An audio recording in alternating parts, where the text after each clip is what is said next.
എൻ്റെ പേര് ഏഞ്ചൽ. ഞാൻ ചാലക്കുടിയിൽ നിന്നാണ് വരുന്നത്. ഞാൻ ഉടമ്പടി എടുത്തത് കഴിഞ്ഞ വർഷം ജൂണിലാണ്. ഞാൻ ജൂണിൽ ഉടമ്പടി എടുത്തിട്ട് എനിക്ക് സെപ്റ്റംബറൊക്കെ ആയപ്പോൾ ഞാൻ ട്രെയിനിൽ നിന്നൊന്ന് വീണു. ഞാൻ ട്രെയിനിലിരുന്ന് ഉറങ്ങിപ്പോയി. അത് ഞാൻ കണ്ടു തുറന്നു കഴിഞ്ഞപ്പോൾ എൻ്റെ സ്റ്റേഷനെത്തി. അപ്പോൾ ഞാൻ ഭയങ്കരമായിട്ട് ടെൻസ്ഡായിട്ട് ആ ടൈമിൽ ഞാൻ ട്രെയിൻ ചെറുതായിട്ട് മൂവായി തുടങ്ങിയിട്ടുണ്ടായിരുന്നു. എന്നാലും ഞാൻ ട്രെയിനിൽ നിന്ന് എടുത്ത് ചാടി. ഞാൻ പ്ലാറ്റ്ഫോമിലേക്കാണ് വീണത്. അപ്പോൾ ഞാൻ എൻ്റെ കൈയുടെ എൽബോ കുത്തിയാണ് വീണത്. അപ്പോൾ എനിക്ക് കൈ ഒരേ പോസ്റ്ററിൽ തന്നെയാണ് എനിക്ക് പിടിക്കാൻ പറ്റുന്നുണ്ടായിരുന്നുള്ളൂ. അവിടെ നിന്ന് എനിക്ക് അനക്കാനൊന്നും പറ്റുന്നില്ലായിരുന്നു. അപ്പോൾ ഞങ്ങളുടെ അവിടുത്തെ സെൻറ്റ് ജെയിംസ് ഹോസ്പിറ്റലിൽ ചെന്നപ്പോൾ ഡോക്ടർ പറഞ്ഞു മസിൽസ് ബ്രേക്ക് ആയിട്ടുണ്ടെന്ന് തോന്നുന്നു, നമുക്ക് ചിലപ്പോൾ സർജറി വേണ്ട വരും. നമുക്ക് സർജറിക്കുള്ള ഡേറ്റൊക്കെ ഞാൻ പറയാം, അതിനു മുമ്പ് നമുക്ക് എൽബോയുടെ ഒരു MRI എടുക്കാമെന്ന് പറഞ്ഞു. അപ്പോൾ എൽബോയുടെ MRI എടുക്കുന്ന ടൈമിൽ ഞാനും അമ്മയും പ്രാർത്ഥിച്ചു, മാതാവേ ഞങ്ങൾക്ക് സർജറി ഒന്നും ഇല്ലാതെ, ചെറിയ പരിക്കുകളുണ്ടെങ്കിലും കുഴപ്പമില്ല, സർജറി ഒന്നും ഇല്ലാതെ ഞങ്ങൾക്ക് മാതാവ് ഞങ്ങൾക്ക് മാറ്റിത്തരണേന്ന് പറഞ്ഞു. MRIയുടെ റിസൾട്ട് വന്നു. MRIയുടെ റിസൾട്ട് വന്നു കഴിഞ്ഞപ്പോൾ അതിനകത്ത് ടിഷ്യൂവിന് ഡാമേജ് വന്നിട്ടുണ്ട്, എല്ല് പൊട്ടിയിട്ടുണ്ട്, മസിൽസ് സ്ട്രെയിൻ ആയിട്ടുണ്ട്.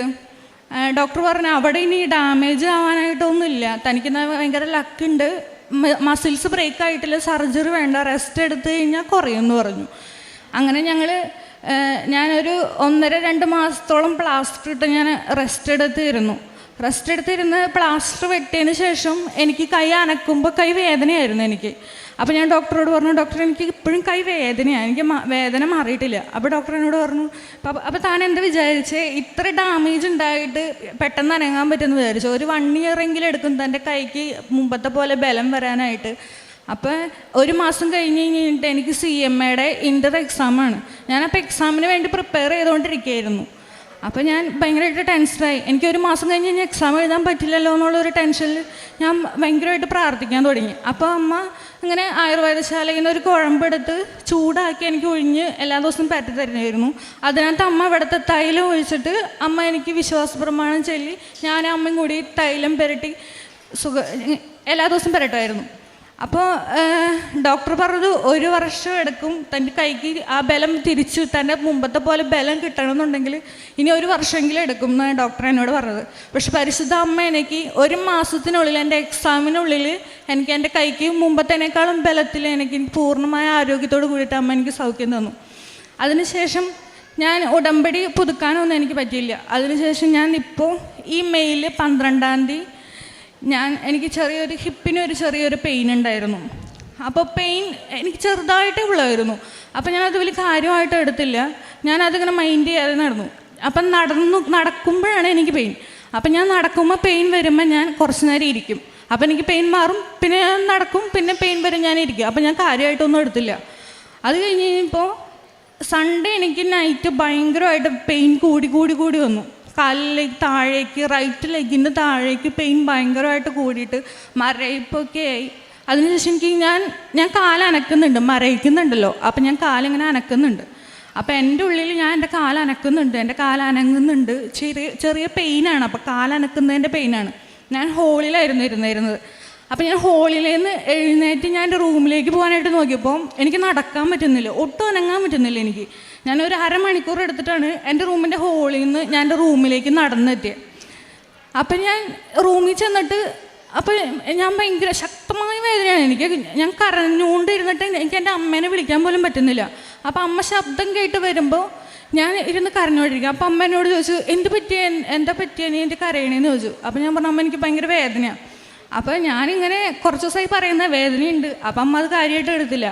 അപ്പം അമ്മ പോയിട്ട് ഇവിടുത്തെ തൈലം എടുത്തുകൊണ്ട് വന്നിട്ട് അമ്മ പറഞ്ഞു, എവിടെ വേദന, ഞാൻ പുരട്ടി തരാമെന്ന് പറഞ്ഞു. അപ്പം അമ്മ തൈലം പുരട്ടിയപ്പോൾ എനിക്ക് അമ്മ തൊടുന്നോടത്ത് ഭയങ്കരമായ വേദനയാണ്. അമ്മ തൊടുന്നോടത്ത് എനിക്ക് എല്ലിന് ഭയങ്കര വേദനയാണ്. അപ്പം ഞാൻ പറഞ്ഞു, അമ്മ തൈലം പുരട്ടിയിട്ട് അമ്മ പൊക്കോ, എനിക്ക് ഉഴിയല്ല, എനിക്ക് ഭയങ്കര വേദനയാണെന്ന് പറഞ്ഞു. അപ്പം അമ്മ ലൈറ്റ് ഇട്ടിട്ട് ഞാൻ എൻ്റെ കാലിലേക്ക് നോക്കുമ്പോഴാണ് അറിയുന്നത് എൻ്റെ കാല് അനങ്ങുന്നില്ല. ഞാൻ അനക്കുന്നുണ്ട്, ഞാൻ എൻ്റെ ഉള്ളിലാണ് ഞാൻ വിചാരിക്കുന്നത് എൻ്റെ കാല് അനങ്ങുന്നുണ്ട് എന്നുള്ള രീതിയിൽ. പക്ഷെ എൻ്റെ കാല് അനങ്ങുന്നുണ്ടായിരുന്നില്ല. പെട്ടെന്ന് സഡൻലി ഞാനത് എൻ്റെ കാല് അനങ്ങുന്നില്ല എന്നുണ്ടെങ്കിൽ ഞാൻ ഭയങ്കരമായിട്ട് ഷോക്കായി, BP ഷൂട്ടായി. ഞാൻ ബോഡി ഫുള്ള് വിറയ്ക്കാൻ തുടങ്ങി. എനിക്ക് ഒട്ടും അനങ്ങാൻ പറ്റില്ല എന്നുള്ള രീതിയിലായി. അങ്ങനെ എൻ്റെ ചേട്ടൻ, എൻ്റെ ബ്രദർ കൂടെ ഉണ്ടായിരുന്നില്ല വീട്ടിൽ. ചേട്ടനെ വിളിച്ചു വരുത്തി. ചേട്ടനോട് പറഞ്ഞു വേഗം വായോ, പെട്ടെന്ന് വായോ, അവൾക്ക് ഒട്ടും വയ്യ, എണീക്കാൻ പറ്റുന്നില്ല, കാലനങ്ങളില്ല എന്നാണ് പറയുന്നത്.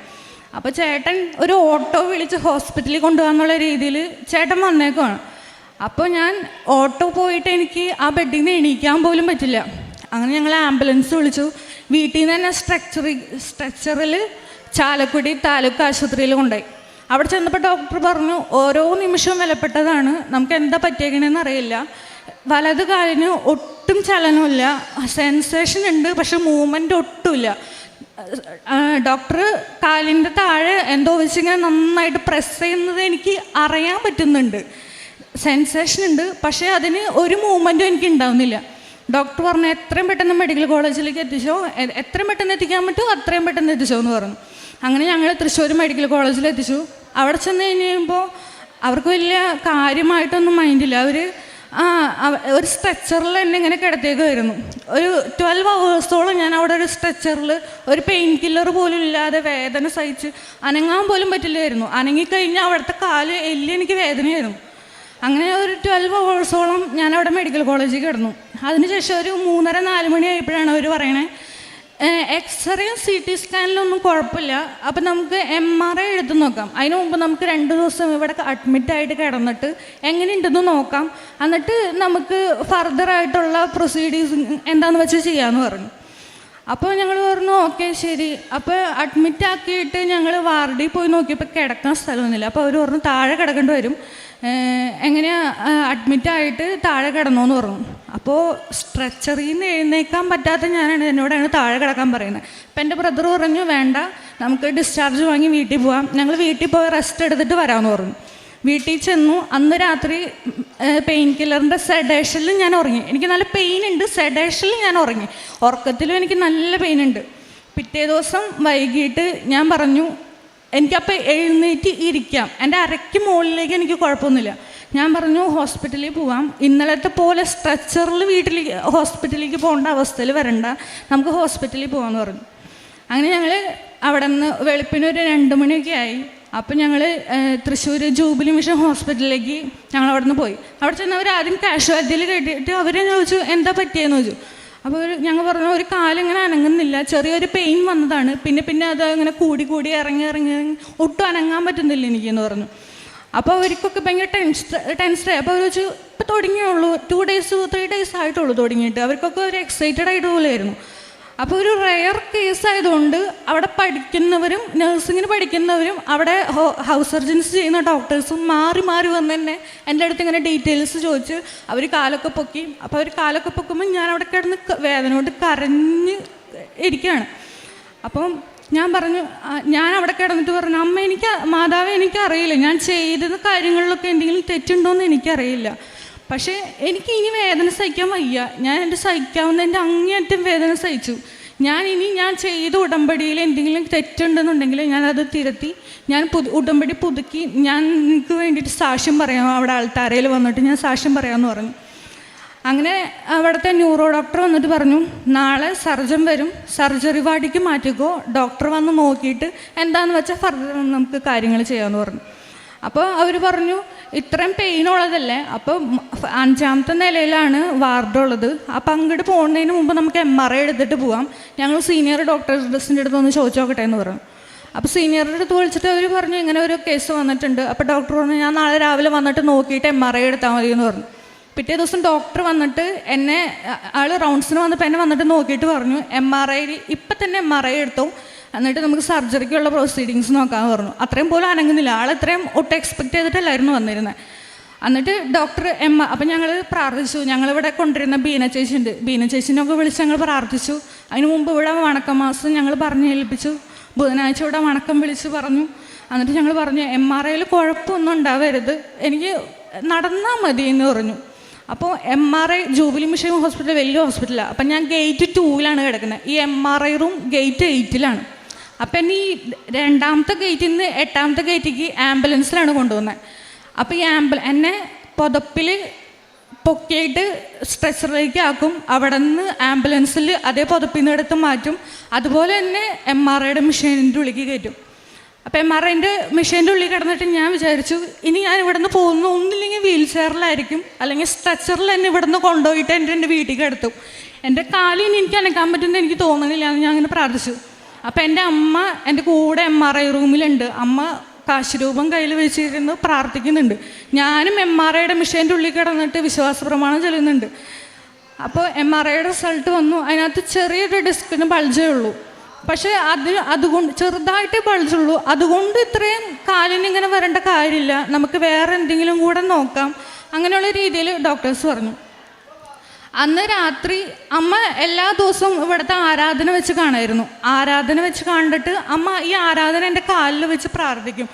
ഈശോയെ എന്നെ വന്ന് തൊട്ട് സുഖപ്പെടുത്തണേ, എൻ്റെ മകളെ വന്ന് തൊട്ട് സുഖപ്പെടുത്തണേ എന്ന് പറഞ്ഞ് അമ്മ എല്ലാ ദിവസവും പ്രാർത്ഥിക്കും. സാക്ഷ്യമൊക്കെ എൻ്റെ അടുത്ത് തലോണയുടെ അടുത്ത് വെച്ചിരുന്ന് കേൾപ്പിക്കും. അപ്പോൾ ഞാൻ എല്ലാ ദിവസവും സാക്ഷ്യമൊക്കെ കേൾക്കുന്നുണ്ട്. അപ്പോൾ ഞാൻ ഇങ്ങനെ ഒരു ദിവസം അമ്മ സാക്ഷ്യം കേൾക്കുമ്പോൾ ഒരു ചേച്ചി പറയാണ് ഇങ്ങനെ കിടപ്പിലാണ്. അപ്പോൾ ആ ചേച്ചി ഈ കട്ടിലിൻ്റെ 4 സൈഡിലും ഉപ്പൊക്കെ കൊണ്ടിടും കാശുരൂപം. അപ്പോൾ കാശുരൂപം എൻ്റെ തലോണയുടെ അടിയിലുണ്ട്. ഞാൻ അഡ്മിറ്റായ അന്ന് മുതൽ കാശുരൂപം ഞാൻ കിടക്കുന്ന തലോണയുടെ അടിയിലുണ്ട്. അപ്പോൾ അങ്ങനെ ഉപ്പൊക്കെ കൊണ്ടിട്ടു അമ്മ. എന്നിട്ട് തൈലം വെച്ച് എൻ്റെ നെറ്റിയിൽ കുരിശൊക്കെ വരച്ച് തന്നു, വിശ്വാസ പ്രമാണമൊക്കെ ചൊല്ലി. അത് കഴിഞ്ഞിട്ടുള്ള സാക്ഷ്യം എൻ്റെ പ്രായമുള്ള അതേ ഒരു കുട്ടി വന്നിട്ട് അവൾ പറയുകയാണ് അവൾ അമ്മയുടെ സ്വപ്നം കണ്ടു, അമ്മേനെ അറിഞ്ഞു, അമ്മ എൻ്റെ അടുത്ത് വന്ന് എനിക്ക് കൂടുതൽ വിശ്വാസത്തിലേക്ക് വന്നു. അപ്പം എൻ്റെ അമ്മ പ്രാർത്ഥിച്ചു. എനിക്ക് കുറച്ച് വിശ്വാസക്കുറവൊക്കെ ഉണ്ടാക്കിയിരുന്നു. അപ്പം എൻ്റെ അമ്മയെ പ്രാർത്ഥിച്ചു, മാതാവേ എൻ്റെ മോൾക്ക് വിശ്വാസത്തിലേക്ക് വരാൻ വേണ്ടിയിട്ട് നീ വന്ന് തൊട്ട് സുഖപ്പെടുത്തി അവളെ വിശ്വാസത്തിലേക്ക് കൊണ്ടുവരണമെന്ന് പറഞ്ഞ് പ്രാർത്ഥിച്ചു. അന്നൊരു 11 മണിയൊക്കെ ആയി കാണും. ഞാൻ നോക്കുമ്പോൾ എൻ്റെ ബോഡി ഇങ്ങനെ തണുത്ത് വരാമെന്ന് താഴ്ത്തുനിന്ന്. അപ്പം എൻ്റെ ഈ റൈറ്റ് ലെഗ് ആദ്യം ഇങ്ങനെയായിരുന്നു, തണുത്ത് വരുമായിരുന്നു. അപ്പം ഞാൻ നോക്കുമ്പോൾ ഞാൻ എൻ്റെ മനസ്സിൽ വിചാരിച്ചു എൻ്റെ ബോഡി ഫുള്ള് പാരലൈസായി പോവാണ്, ഫുള്ള് മരയിച്ചു, ഫുള്ള് തണുത്തു, എനിക്കൊന്നും അറിയാൻ പറ്റുന്നില്ല, അനങ്ങാൻ പറ്റുന്നില്ല എനിക്ക്. ഞാനപ്പോൾ പറഞ്ഞു, മാതാവ് എൻ്റെ ബോഡി ഫുള്ള് നീ തളർത്തിക്കെടുത്താൻ പോവാണോ? എന്നിട്ട് ഞാൻ തന്നെ പറഞ്ഞു ചിലപ്പോൾ മാതാവിന് അതായിരിക്കും ഇഷ്ടം, എന്നെ തളർത്തിക്കെടുത്തി അമ്മയ്ക്ക് വേണ്ടി സാക്ഷ്യം പറയാനായിരിക്കും, കുഴപ്പമില്ല എന്നുള്ള രീതിയിൽ അപ്പം ഞാൻ മയങ്ങിപ്പോയെങ്കിലും എൻ്റെ ഉള്ളിൽ എനിക്ക് ഓർമ്മയുണ്ട്. എന്നിട്ട് ഞാൻ കിടക്കുമ്പോൾ ഇങ്ങനെ ഒരു ചെറിയ എന്നെ അങ്ങനെ തട്ടിയിട്ട് അന്നേ എന്ന് പറഞ്ഞു വിളിക്കുകയാണ്. അപ്പം ഞാൻ അന്നേന്ന് വിളിക്കുന്നത്, എന്നെ ആരാ അന്നേന്ന് വിളിക്കുന്നത്? എൻ്റെ പേര് ഏഞ്ചൽ എന്നാണ്. അപ്പം എന്നെ ആരാ അന്നേന്ന് വിളിക്കുന്നത്? അപ്പം ഞാൻ കണ്ണ് തുറക്കാൻ നോക്കുമ്പോൾ എനിക്ക് കണ്ണ് തുറക്കാൻ പറ്റുന്നില്ല, നല്ലൊരു പ്രകാശമാണ് അടിക്കുന്നത്. അപ്പം ഞാൻ ഭയങ്കരമായിട്ട് ടെൻസ്ഡായി. അപ്പോൾ പ്രകാശം വരുന്നതിന് ഇങ്ങനെ അന്നേന്ന് വിളിക്കുന്നു. അപ്പം ഞാൻ ഭയങ്കരമായിട്ട് BP ഒക്കെ ഷൂട്ട് ചെയ്യുന്ന പോലെ എനിക്ക് തോന്നി. അപ്പോൾ അങ്ങനെ പ്രകാശം കുറഞ്ഞു വരുന്നുണ്ട്. അപ്പം ഞാൻ കാണുന്നത് ഘടികാരമുള്ള ഒരു രൂപമാണ്, സമയ ഘടികാരമുള്ള രൂപമാണ്. അപ്പോൾ ഇവിടെ വന്നിട്ട് എന്നെ ഏറ്റവും കൂടുതൽ സ്ട്രൈക്ക് ചെയ്തിട്ടുള്ള രൂപം, ഇവിടെ സൈഡിൽ അമ്മയുടെ ഒരു രൂപമുണ്ട്, സമയഘടികാരമുള്ള രൂപം. അതെനിക്ക് ഭയങ്കര ഇഷ്ടമുള്ളൊരു രൂപമാണ്. ഞാനിവിടെ വന്നിട്ട് കൂടുതൽ സമയം സ്പെൻഡ് ചെയ്യുന്നതും എനിക്ക് തോന്നുന്നു അവിടെ ആ രൂപത്തിൻ്റെ മുമ്പിലായിരിക്കും. അപ്പം എനിക്ക് മനസ്സിലായി അമ്മ എൻ്റെ അടുത്ത് വന്നു, എന്നെ തൊടാൻ വേണ്ടി വന്നിട്ടുണ്ടെന്ന് മനസ്സിലായി. അപ്പം അമ്മ എന്നോട് പറഞ്ഞു എണീറ്റ് നടക്കുന്നു. അമ്മ എൻ്റെ ഇടത് കയ്യിൽ അമ്മ മുറുക്കി പിടിച്ചേക്കുവാണ്. അപ്പം ഞാൻ അമ്മോട് പറഞ്ഞു, അമ്മ എനിക്ക് നടക്കാൻ പറ്റില്ല, എനിക്ക് ബലമില്ല, ഞാൻ വീഴും അമ്മ. അപ്പം അമ്മ എന്നോട് പറഞ്ഞു, നിൻ്റെ കൈ പിടിച്ചിരിക്കുന്നത് ഞാനാണ്, എണീറ്റ് നടക്കുമെന്ന് പറഞ്ഞു. അപ്പം ഞാൻ കിടക്കുക. ഞാൻ അമ്മോട് പറഞ്ഞു, അമ്മ എനിക്ക് എണീറ്റിരിക്കാൻ പറ്റില്ല, എനിക്ക് സ്വന്തമായിട്ട് എണീക്കാൻ പറ്റുന്നില്ല. അപ്പം അമ്മ എന്നെ പിടിച്ചിരുത്തുന്ന പോലെ എനിക്കൊരു ഫീൽ ഉണ്ടായി. എന്നിട്ട് അമ്മ എന്നോട് പറഞ്ഞു, ബാ എണീറ്റ് നടക്ക്. അപ്പോൾ ഞാൻ എണീറ്റു. അപ്പം ഈ പ്രായമായവർക്ക് സോഡിയം ഒക്കെ കുറഞ്ഞ പോലെ, ബലമില്ലാത്ത പോലെയാണ് ഞാൻ നിന്ന് ഫുള്ള് ഷിവർ ചെയ്യും, അങ്ങനെയാണ്. അപ്പം ഞാൻ എണീറ്റത് കണ്ടിട്ട് എൻ്റെ അമ്മച്ചേനോട് പറഞ്ഞു, അയ്യോ പൂവല്ലേ, നീ വീഴും, പൂവല്ലേ എന്ന് അമ്മ അങ്ങനെ പറയുന്നുണ്ട്. അമ്മ എന്നിട്ട് എന്നെ ബലമായിട്ട് പിടിച്ചു വച്ചേക്കുവാണ്, ഞാൻ നടന്നു പോയി വീഴാതിരിക്കാൻ വേണ്ടിയിട്ട്. അപ്പം ഞാൻ എൻ്റെ അമ്മോട് പറഞ്ഞു, അമ്മ പേടിക്കണ്ട, അമ്മ വിട്ടോ, എൻ്റെ കൈ പിടിച്ചിരിക്കുന്നത് പരിശുദ്ധ അമ്മയാണ്, അമ്മ വിട്ടോ, ഞാൻ വീഴില്ല എന്ന് പറഞ്ഞു. അപ്പം അമ്മ അത് കേട്ടപ്പോൾ അമ്മ മനസ്സിലായി, അമ്മ പ്രാർത്ഥിച്ച് മാതാവ് വന്ന് എൻ്റെ കൈ പിടിച്ചിട്ടുണ്ട്. അപ്പം അമ്മ എൻ്റെ കൈ വിട്ടു. ഞാൻ എന്നിട്ട് എൻ്റെ 2 കൈയും മാതാവിലേക്ക് കൊടുത്തു. എന്നിട്ട് മാതാവ് ബലമില്ലാതെ ഞാൻ ഇങ്ങനെ ഷിവർ ചെയ്താണ് നടന്നു പോകുന്നത്. ഞാൻ ഒരു 5-10 അടി നടന്ന് പോയിട്ടുണ്ടാവും. നടന്നു പോയി കഴിഞ്ഞിട്ട് അവിടെ ചെന്നിട്ട് അമ്മ മാതാവിനെ ചേർത്ത് പിടിച്ചു. കാരണം ഞാൻ 1 വർഷത്തോളമായിട്ട് അമ്മോട് ചോദിക്കുന്ന ഒരു ചോദ്യമുണ്ട്, അമ്മേ 1 വർഷത്തോളം മേലെ ആയിട്ട് ഞങ്ങൾക്ക് പ്രശ്നങ്ങളുടെ മേലെ പ്രശ്നങ്ങളും ആശുപത്രി കേസുകളും, ഇങ്ങനെ ഒരാൾക്ക് കഴിയുമ്പോൾ ഒരാൾക്ക് അങ്ങനെയാണ് വീട്ടിൽ. അപ്പം എന്തുകൊണ്ട് ഞങ്ങൾക്ക് മാത്രം എങ്ങനെ? ഞങ്ങൾ ചെയ്യുന്ന എന്തെങ്കിലും തെറ്റുകൊണ്ടാണോ? നീ എന്താ ഞങ്ങളെ കാണാത്തെ?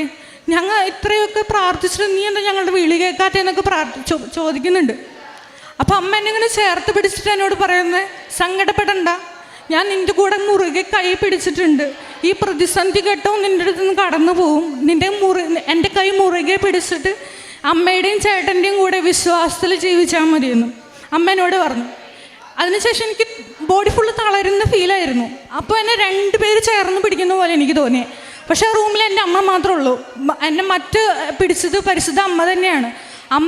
എൻ്റെ അമ്മച്ചി എന്നോട് പറഞ്ഞു, ഞാൻ പറഞ്ഞു നീ തളർന്നപ്പം ഞാൻ പറഞ്ഞു അമ്മ അവളുടെ ഫുള്ള് ബോഡി വെയിറ്റ് താങ്ങാനുള്ള ഇത് എനിക്കില്ല. അമ്മ കുറച്ച് പേഷ്യൻ്റാണ്, ഹാർട്ട് പേഷ്യൻ്റാണ്.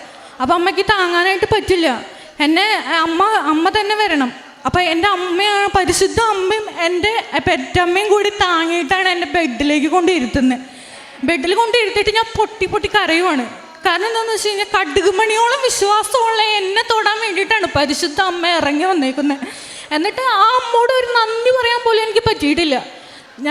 എനിക്ക് കുറച്ച് നേരത്തേക്ക് ഒന്നും സംസാരിക്കാൻ പറ്റുന്നില്ല, ഫുള്ള് ബ്ലാങ്കാണ് ഞാൻ അവിടെ ഇരുന്ന് കരഞ്ഞുകൊണ്ടിരിക്കുക. അപ്പം അമ്മ പറഞ്ഞു, എന്തിനാ കരയുന്നത്?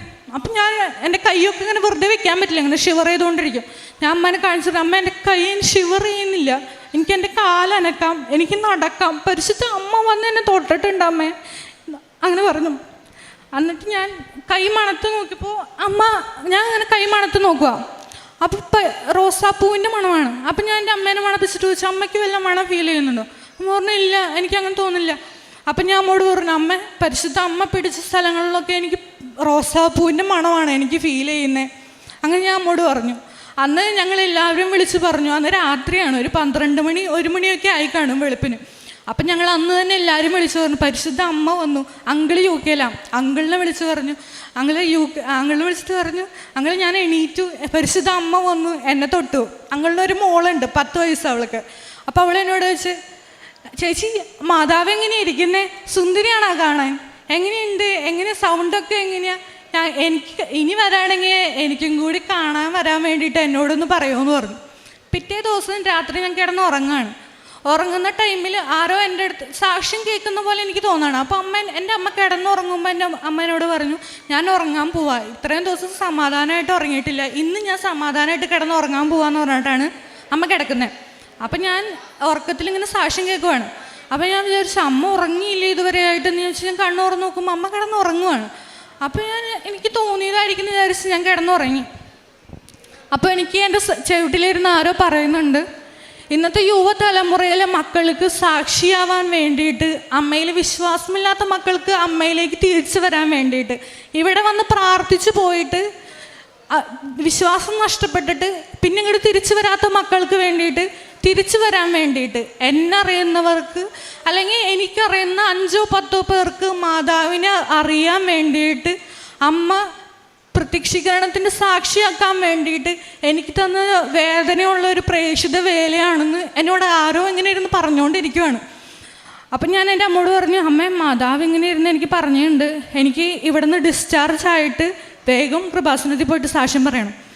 അപ്പോൾ ഡോക്ടർ വന്നിട്ട് പറഞ്ഞു, ഞാൻ ഡോക്ടർ പറഞ്ഞു എൻ്റെ അസുഖമൊക്കെ മാറി, എനിക്ക് കുഴപ്പമില്ല. അപ്പോൾ ഡോക്ടർക്ക് വിശ്വസിക്കാൻ ഭയങ്കര ബുദ്ധിമുട്ട്, ഇത്ര സീരിയസ് ആയിട്ട് വന്നിട്ട്. അപ്പോൾ അവരെനിക്ക് ഒരു ഞരമ്പിന് ഒരു ടെസ്റ്റും കൂടി എഴുതി തന്നിട്ടുണ്ട്. അപ്പോൾ ഞങ്ങൾ പറഞ്ഞു, ഞങ്ങൾക്ക് ആ ടെസ്റ്റൊന്നും വേണ്ട, എനിക്ക് എഴുന്നേറ്റ് നടക്കാൻ പറ്റുന്നുണ്ട്, ഇങ്ങനെ മാതാവ് വന്ന് തൊട്ട് സുഖപ്പെടുത്തിയെന്ന് പറഞ്ഞു.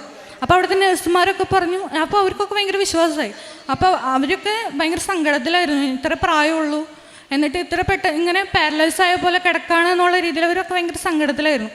അത് കഴിഞ്ഞിട്ട് അപ്പോൾ ഡോക്ടർ പറഞ്ഞു, ഒരു കാര്യം ചെയ്യ്, ഒരു ദിവസം ഇവിടെ ഒബ്സർവേഷനിൽ കിടക്ക്, പിറ്റേ ദിവസം പോയാൽ മതി എന്ന് പറഞ്ഞു. അപ്പോൾ ഞാൻ അമ്മോട് പറഞ്ഞു, ആ ശരി, അപ്പോൾ ശനിയാഴ്ചയാണ് ഡിസ്ചാർജ് ചെയ്യുന്നത്, നമുക്ക് സൺഡേ നമുക്ക് കൃപാസനത്തിൽ പോവാം, സാക്ഷ്യം പറയാമെന്ന് പറഞ്ഞു. അപ്പോൾ എൻ്റെ ഉള്ളിലിരുന്ന് ആരോ പറയുവാണ്, വേണ്ട, ചേട്ടനെയും കൊണ്ട് പോയാൽ മതി, ചേട്ടൻ അന്ന് സൺഡേ വരാൻ പറ്റില്ല, അപ്പോൾ ചേട്ടനെയും കൊണ്ട് പോയാൽ മതി, ചേട്ടന് വിശ്വാസത്തിലേക്ക് വരണം, ചേട്ടനും ഇതുപോലെ വിശ്വാസമൊന്നുമില്ല, കുടുംബ പ്രാർത്ഥനയിലൊന്നും വരില്ല, പള്ളിയിലൊന്നും പോവില്ല, അങ്ങനെയൊക്കെ ചേട്ടൻ. അപ്പോൾ ചേട്ടൻ വിശ്വാസത്തിലേക്ക് വരാൻ വേണ്ടിയിട്ട് ചേട്ടനെയും കൊണ്ട് നീ കൃപാസനത്തിൽ പോകണം, ചേട്ടൻ കേൾക്കല നീ സാക്ഷ്യം പറയണം.